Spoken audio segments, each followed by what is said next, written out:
வியாசர்பாடியில பள்ளி மாணவன் கிட்ட கஞ்சா எடுக்கப்பட்டது பத்தி எடப்பாடி பழனிசாமி நீங்க பொதுநூல நோக்கோடு சொல்லுங்க. அங்கொன்று இங்கொன்று நடக்கின்ற தவறுகளை கண்டறிவது யார்? காவல்துறை, இந்த அரசு தான். அதை அனுமதிக்கின்றதா? குற்றம் நடப்பதற்கு முன்பு தடுக்கின்ற முயற்சிகளை மேற்கொள்கிறோம். குற்றச்சம்பவங்களை உடனடியாக கண்டுபிடித்து அதற்குண்டான தண்டனையை வழங்கி அதற்குண்டான குற்றத்திற்குண்டான குற்றவாளிகளை கைது செய்து நடவடிக்கை எடுக்கின்றோம். அதில் இன்னார் இனியவர் என்று பார்ப்பதில்லை.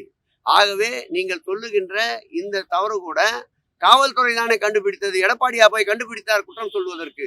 ஆகவே குற்றச்சம்பவங்களை முழுமையாக தடுக்க வேண்டும் என்ற நோக்கத்தோடு குற்றமில்லாத ஒரு சமுதாயமாக இந்த தமிழ்நாட்டை உருவாக்க வேண்டும் என்று, வருங்கால சமுதாயம் வனப்போடு இருக்க வேண்டும் என்பதற்காகத்தான் உடற்பயிற்சி கூடங்கள், பார்க்குகள், விளையாட்டு பயிற்சியை ஊக்குவிக்கின்ற வகையில் வெளிநாடுகளுக்கு விளையாட்டு பயிற்சிக்கு செல்வதற்கு உண்டான ஊக்கத்தொகைகள், அதே போல் முதல்வருடைய கோப்பை, அதே போல் ஆசிய அளவிலே நடைபெறுகின்ற பல்வேறு போட்டிகள், இவைகளை தமிழகத்திலே நடத்தி ஒரு இளைய சமுதாயத்திற்கு விழிப்புணர்வை ஏற்படுத்தி சமுதாய சீரழிவுக்கு செல்லாமல் பாதுகாக்கின்ற ஒரு அரசு மாண்புமிகு தமிழக முதல்வர் அரசு என்பதை நான் அழுத்தம் திருத்தமாக பதிவு செய்கிறேன்.